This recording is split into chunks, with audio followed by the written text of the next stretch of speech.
talking a little bit about cybersecurity, and in particular, I think the sort of suggestion that SMEs in particular think they are, I won't say that, they're sort of free from harm, but they seem to think perhaps they're under the radar when it comes to, the various malicious folks out there. So is that correct, or are they under a bit of a misapprehension? Yeah, we're actually in a new cyber crisis that's starting, these days. It started actually about a year and a half ago, that when the dark web and the deep web started, like the bad guys out there started to democratize their tools and started to build attack as a service tools. That was the beginning of the SME cyber crisis. Because when you have a lot of attack as a service tools out there, then there is a motion of spray and pray. And when you start to spray and pray in cybersecurity, you usually go after the more vulnerable businesses. And the case is that the backbone of the economy, the very small businesses, they are now, the most targeted businesses for cyber criminals. Okay, so they're not exempt, so they need to make sure they deploy or employ cybersecurity best practices. So it'd be good to understand what the sort of best practice list looks like. And a good place to start maybe is in terms of password. I know we see all these surveys about passwords. People use 1, 2, 3 and ABC and very simple ones. But what's the sort of guidance in terms of strong passwords, or just passwords and password management in general? So I think that, password is one critical component of managing, their cybersecurity posture, but it's not about password. It's about the attack landscape that changed dramatically in the last few years, let's say in the last 2-3 years, that, the network itself, from COVID time, from working from home and, all the transition, that happened in the digital transformation that happened in the last 2-3 years, created a new attack landscape for the bad guys, for the cyber criminals. And password itself, it's a good, place to start, but we believe in our approach to cybersecurity and should be for the small businesses is like to protect the external and the internal surface from the top attack vectors that are out there. So password is a one attack vector, but obviously there are the emails, the devices, the data in the cloud, the users, and everything in between. Like, if you have, for example, a website and you are trying to sell something on your website, or even if it's just a website that that your customers can go and book a meeting or whatever, and they put their credentials over there, and someone will hack your website and will take all the information, and then will ask for, for any kind of, money, exploration, data, whatever.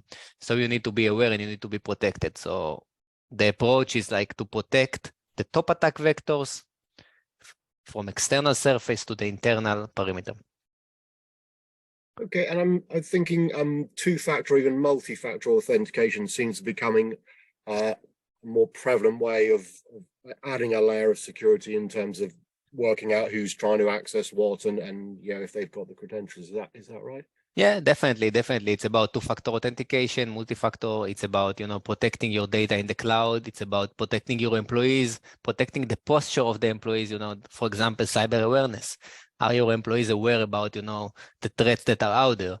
Is your email secured enough? If you're using Microsoft 365 or Google Workspace for your email communication channel, that's definitely not their responsibility to secure your email. So you need to add another layer of security on your email. Same goes for the devices, like your laptops, your mobile devices, everyone is bring your own device, motion today. And, you need to be aware that those devices are a big risk for the organization, because the next attack will come from either the device, the mail, the employee, or the data in the cloud. Okay, and a surprising amount of people don't even do the basics of sort of updating plugins and software. They just sort of ignore whenever it prompts them. Do you want to update it? It's like, oh no, that's a pain to do. It's going to take me time to ignore. But again, that's a fairly simple way of at least making it a bit more difficult for the malicious folks to do their nasty stuff. Definitely, definitely. It's about first of all, it's about security hygiene, and then about the layer of protections that you need to put in place. And and by the way, the challenge today for small businesses, like to protect themselves, because today in the market is highly fragmented, and you need to get like maybe 5, 6, 7 different tools to protect your business. So the big guys, they can afford it, they can deal with it, but the small businesses, it's a big challenge for them, like to get all the security policies, all the relevant protections tools in place to make sure that their business is secure. So that's the challenge that we are trying to address and to solve. Yeah, and in terms of I think you referenced earlier about the email. I mean, secure email communication, sounds like a great idea, but as we know, the phishing attacks and stuff like that, it's a massive opportunity for the malicious actors, and again, whether it's education or actual sort of security solutions, how any advice as to how people can address what's one of the most common ways of security breaches occurring. Yeah, so protecting the email communication channel is, you need to take like a different approach into the attack landscape, because just making sure that the employee is aware, it's a good direction to start with, but definitely to protect also the email, the technology itself, like to sit on top of every email and to scan every email that is coming to your organization. It's more like mature in security. And then also to protect the web browsing, if an employee will click on a malicious link and will go to this phishing website or malicious website and will put his credentials. So our approach, by the way, for a phishing protection is like from the 3 different angles. So we are providing employee awareness, we are providing the technology to protect the inbound emails that are going into the organization, that are coming from the world, and we are also protecting the browser with our unique browser extension that is sitting on top of the browsers. And the overall, solution is to try to secure the email from A to Z. And just one other angle that of many, but in terms of data backups, again, a surprising lot of companies, bearing in mind, I think the storage industry has been promoting the idea of data backup for tens of years, if you like, but companies don't really, obviously, if attacks happen, and I think most people recognize that they will have. It's not a question of when if, it's when these days. So they recognize that, but just backing up your data so that hopefully if it is compromised, you've got a safe data backup that you can then restore to and carry on fairly untroubled. Yeah, backup is an important pillar, in a security posture and, protecting your business. But overall, the data that someone will steal from your organization, even if you have it backed somewhere else, still the reputation, the damage will happen. It's not like that you are protecting from the attack. You are just protecting from, you are just making the recovery more ease, like so it's definitely an important pillar, but I don't think that from our point of view, the backup is not the security, the real security that you need to protect your business. It's just making sure that you can recover if bad thing will happen. And for the channel for MSPs and retailers, I mean, cybersecurity, bearing in mind how you sort of set the landscape on, it's a massive issue for end users. So it follows that it's a big opportunity for the channel to help their customers address the various pain points that we've discussed. Is that right? Yeah, definitely. When we started the journey, our mission from the first day was to build a safer digital world for small businesses. But our way to do it is to partner with MSPs and to empower MSPs to deliver better and cybersecurity in a more cost-effective approach that can actually be at scale. And that's our mission. We are elevating, the MSPs of today, the IT experts of today, to deliver better quality of cybersecurity in an holistic approach.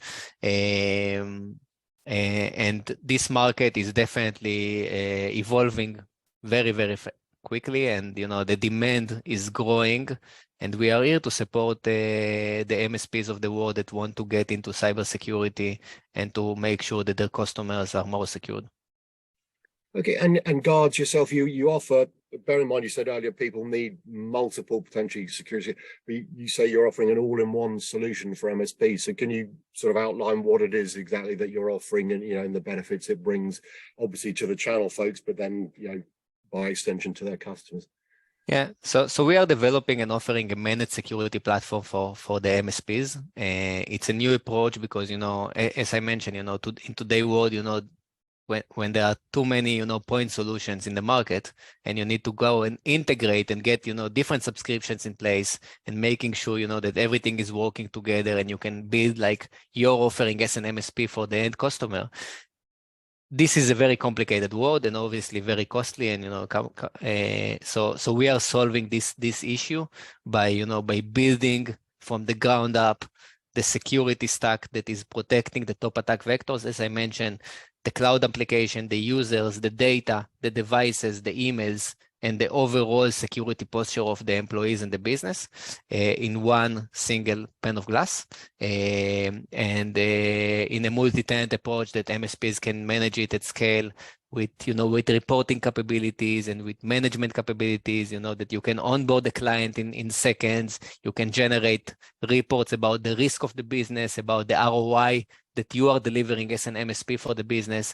And overall, the solution, our goal is to make sure that the business is protected, but also covered. So we are providing also the insurance coverage. We've partnered with the carrier that developed a unique premium solution for for the coverage that Guardz is the ones that protected, and we are also streamlining the insurance coverage for the end customer through the MSP. So we are providing to the MSP the managed security platform to secure and insure the small business clients in a very cost-effective approach.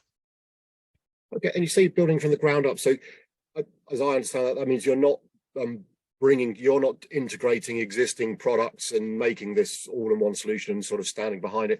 You're actually, you have devised and progress the solutions yourself. So it's all your own sort of intellectual property that you've turned into a security solution. Is that right? It's definitely our solution. It's definitely the solution that we are building from the ground up, but we are definitely using, other third-party OEM engines in our backend to make sure that we are on top of everything, because it's very complicated, to make everything from scratch. So we are leveraging, the best of breed, enterprise grade engines. For example, malware detection. There are, dozens of malware detections engines that the enterprise market is using today. We are just using it in the backend as an OEM, and making sure that that the MSP and the end customer is getting the experience and the streamline of the platform and the detection and response from Guardz. So there are definitely plenty, by the way, of open source security OEM engines that we are leveraging in the backend to be on top of all the use cases and the security posture of for delivering the best cybersecurity for those MSPs. But it's about Guardz is the go-to for those MSPs. Okay, and in terms of the sort of pillars, the building blocks of that solution, we hear about sort of ransomware protection, and then basic simple things like firewalls and stuff. So do you use those standard terms, or is it you characterize your solution different? Just thoughts as to what people would recognize in terms of your approach, what solutions you're offering within the overall package. So definitely we are providing the the protection for the modern attack landscape, but in the end of the day, it all comes down to the use cases, like the phishing protection, the ransomware protection, the malware detection, like the employee awareness. There are a lot of things in the mix, but we are making sure that the small business is secured, and we are also providing the coverage, because the carrier that is providing the coverage to the Guardz clients is pretty sure that our security is the best we can deliver for small businesses. So once you become a customer of Guardz or become an MSP partner of Guardz, you get the security and the insurance all in one place, and you get the cybersecurity peace of mind that you deserve. So that's our approach. Okay, so in terms of MSPs who are aware of cybersecurity as an opportunity and they're evaluating, different approaches that they might take, what sort of advice would you give them in terms of what to look out for so that they can assemble a comprehensive cybersecurity solution, as opposed, as you say, a bit of a sort of random approach where there might be gaps and they can't necessarily stand behind it for their customers in the way they'd like to? Yeah. Think about, like as an MSP, you need to think about like the operation cost, like, the value that you can bring to the table and the value that you can provide to your clients, to your small business clients. And think about the integration cost. Think about, the complexity of delivering the solution. And think about, the holistic detection response across the different attack vectors that are out there. And that's a challenge. And, either you have like an in-house security experts that you are willing to pay for, for their salary and, to do everything yourself, or either you want to partner with a company like Guardz to provide you everything in a box that you can actually go and leverage and sell cybersecurity and provide, the protection for your clients. So it's about, the cost of ownership. And in terms of where you're at now, customers, I know you often can't name customers, but how has your offering been received, if you like, in the market to date? Have you had some good uptake? And in terms of coverage, I mean, excuse me, but are you truly international, or are you focusing on particular regions at the moment? What's that sort of look like at the moment? So we are focusing on the US and the European market. So we are delivering our solution in both regions. And there is definitely an increasing demand for the Guardz solution across the different regions. We just launched, like a few months ago, we are working on the solution for about a year, developing, testing, in a beta mode, for about a year. And we just launched officially beginning of this year, like a few weeks ago, and we are already protecting like thousands of endpoints of small business clients and partnering with dozens of MSPs that become certified partner of Guardz. And this is the beauty here, because once you become a certified partner of Guardz, we are also making sure that you trained, that you know how to sell, you know how to provide the Guardz solution and deliver the Guardz solution to your clients. But we are also making sure that every time that a small business client is coming to Guardz and asking for a direct offering, we are sending him back to the certified list of MSPs that are working with Guardz. And this is very unique because we are here to empower our MSP network and to make sure that our MSP network can provide the cybersecurity and can also work with Guardz, to develop their own business. Okay, it's been great to chat to you, Dor, and thanks for explaining what's going on. Appreciate your time. Thank you very much. Thank you very much, Phil. Thanks for having me. Have a good one.